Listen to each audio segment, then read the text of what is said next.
Саламатсыздарбы, биздин Чалкан медиа каналдын көрөрмандары. Биздин каналга жазылып, акыркы жаңылыктарды угуңуздар.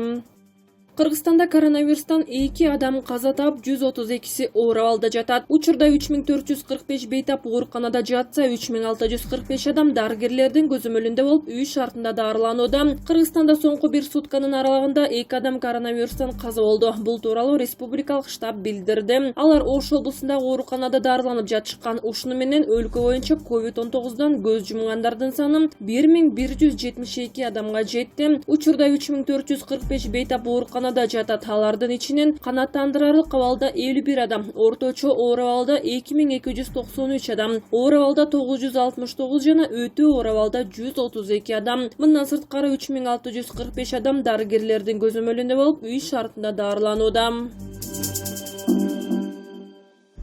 Атамбаевдин сүрөтү боюнча 2 соттолуучу жазаланды. Жаза аткаруу мамлекеттик кызматы номер 47 абакта отурган мурдагы президент Алмазбек Атамбаевдин сүрөтүнүн интернетке жарыяланып кеткени боюнча түшүндүрмө берди. Маалыматка ылайык, Атамбаевдин сүрөтү 5 ноябрда кечки текшерүү учурунда тартылганы аныкталган. Анда мурдагы президент башка соттолуучулар менен маектешип турган болчу. Текшерүүнүн жыйынтыгында 30 жылга кесилген 26 жаштагы соттолуучудан телефон табылган. Анын жанында 17 жылга соттолгон шериги болгон. Алар абак эрежесин бузгандыгы үчүн 15 суткага айып изоляторуна киргизилгени айтылды. 6 ноябрда мурдагы президент Алмазбек Атамбаевдин абакта башка соттолуучулар менен турган сүрөтү интернетке жарыяланып, социалдык тармактын колдонуучуларынын талкуусуна жыйынтыштаган.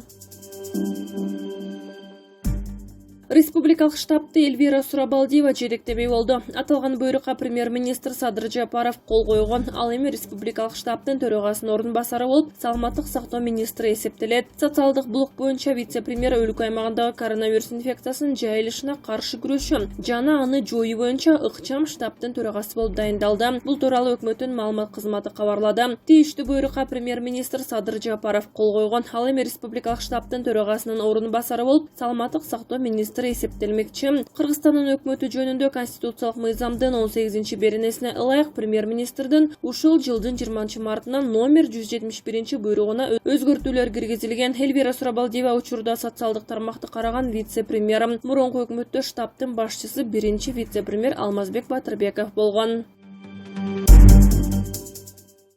Садыр Жапаров, Жээнбеков, Отунбаева биргеликте Ата бейитке барды. Бүгүнкү тарыхчаны ата бабаларды эскерүү күнүнө байланыштуу Ата бейит комплексиндеги иш-чарага президенттин милдетин аткаруучу баш болгон саясатчылар барган. Президенттин милдетин аткаруучу жана премьер-министр Садыр Жапаров бүгүн 7 ноябрда тарыхчаны ата бабаларды эскерүү күндөрүнө байланыштуу Ата бейит улуттук тарыхый мемориалдык комплексине барды. Бул тууралуу өлкө башчынын маалымат кызматы кабарлады. Иш-чарага Жогорку кеңештин төрагасы Талант Мамытов, Жогорку соттун төрайымы Гүлбара Калиева, экс-президенттер Сооронбай Жээнбеков менен Роза Отунбаева, президент аппаратынын жетекчиси Сүйүнбек Касманбетов жана куралдуу күчтөрдүн генералдык штабынын башчысы Талайбек Өмүралиев катышты. Алар 1916 жылдагы Коок алаңында курман болгондорду эскерүү мемориалына, саясий репрессиянын курмандыктарынан эстелик мемориалына, жазуучу Чыңгыз Айтматовдун мүрзөсүнө жана 2010 жылдагы апрель элдик революциясынын баатырларынын мемориалына гүл коюшту. Каза тапкандарга багышталып Куран окулду. Садыр Жапаров Кыргызстанда 1920-1950 жылдардагы саясий репрессиянын курмандыктары болгон 40 миңге жакын адамдын сөөгү ушул күнгө чейин белгисиз экенин эске салды. Ошондой эле Бүбүрө Кадралиеванын, улуттук коопсуздук органдарынын кызматкери Болот Абдрахмановдун жана археолог Михаил Москалевдун эрдигин белгилеген. Алардын аракети менен Чоң Таш айылына жакын жерде репрессияланган 138 адамдын жашыруун жана массалык түрдө көмүлгөндүгү коомчулукка маалым болгонун айткан. Андан сырткары бул адамдардын эң жогорку мамлекеттик сыйлыктарга татыктуу деген. Жапаров элдик толкундоолордун натыйжасында бийлик 3 жолу алмашканын кошумчалады. 2020 жылдын 5 октябрындагы окуянын себептерин Садыр Жапаров адамдардын коррупцияга болгон каршылыгы деп атады. Эми ага каршы күрөш жарыяланып, коомчулукка таянуу менен жүргүзүлөрүн белгиледи. Электоратты сатып алуу жөнүндө үстөмдүк кылган шайлоо психологиясы жоюларын кошумчалады деп айтылат маалыматта. Эскерүү иш-чаралары Таазим тарыхый мемориалдык музейинде жыйынтыкталды.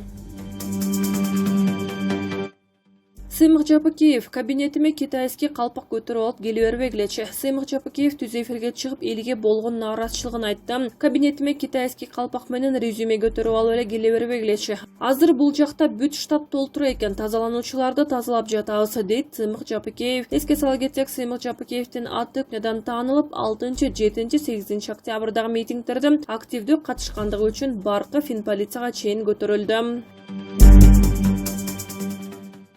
Садыр Жапаров анын атын жамынып, мыйзамсыз иштерди жасап жаткандарга кайрылды. Садыр Жапаров анын атын жамынып, коомдо туура эмес иштерди жасап жаткан жаштарга өзүнүн социалдык баракчасы аркылуу кайрылуу жасады. Президенттин милдетин аткаруучу Садыр Жапаров координациялык кеңештен же Садыр Жапаровдон келдик, кызматыңды тапшыр деп ар кайсы мекемелерге, мектептерге чейин жаштар барган учурлар болуп жатат экен. Булар балким атайы жасалган иштер болушу мүмкүн. Кандай болсо да токтоткула, мыйзамсыз иштерге барбагыла.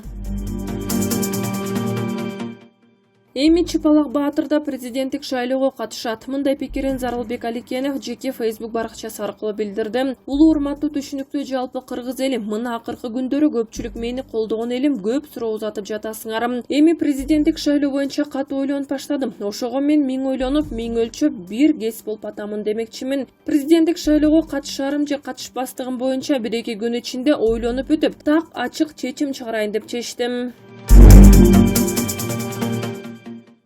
Жалалабадтагы паркта 11 жаштагы бала аттракционго урунуп каза болду. Окуя боюнча жазык кодексинин 282 беренесинин 2-бөлүмү керектөөчүлөр үчүн коркунуч жаратуу менен сотко чейинки өндүрүш ачылды. Жалалабад шаарындагы Токтогул эс алуу багында орнотулган аттракциондордун биринде 11 жаштагы бала каза болду. Маалыматты Жалалабад облустук милициянын маалымат кызматы тастыктады. Окуя кечээ 6 ноябрда болгон. Токтогул паркында өспүрүм бала чуркап бара жатып, Молот тоору аталышындагы иштеп жаткан аттракционго урунуп алган. Себеби аттракциондун айланасы тосулуу эмес, ачык болгон деп айтылат маалыматта. Бул факты каттоого алынып, жазык кодексинин 282 беренесинин 2-бөлүмү керектөөчүлөр үчүн коркунуч жаратуу менен сотко чейинки өндүрүш ачылды. Айсулуу Тыныбекова кайрылуу жасап, жеңишинин сүрөт видеолорун жарыялады. Турнирге башкы машыктыруучусу Нурбек Изабеков 5 балбан кызды алып барган. Алардын бири Айпери Медет кызы ден соолугуна байланыштуу катышпай калды. Айсулуу Тыныбекова Польшада өткөн эл аралык турнирден алтын медаль уткандан кийин Facebook баракчасы аркылуу кайрылуу жасап, мекендештерге ыраазычылык билдирди. Белгилей кетсек, күрөш боюнча дүйнө чемпиону Тыныбекова ишембиге караган түнү Варшавадагы Poland Open эл аралык мелдешинде баш байгени утуп алды. Ага удай эле балбан Мээрим Жуманазарова дагы алтын медаль тагынган. Ошентип Кыргызстандын капчыгын дагы бир эл аралык мелдештин медалдары менен толтурдук. Бул жалпы командабыздын эмгеги. Польшада жашаган мекендештер келип абдан жакшы колдоо беришти. Терең таазим кылам. Сиздерди көрүп абдан сүйүндүм. Жалпыңыздарга каалоо тилектериңиздер үчүн чоң рахмат деп жазган Тыныбекова. Аталган турнирге кыз келиндер күрөшү боюнча Кыргызстандын курама командасынын башкы машыктыруучусу Нурбек Изабеков 5 балбан кызды алып барган. Алардын бири Айпери Медет кызы ден соолугуна байланыштуу катышпай калды.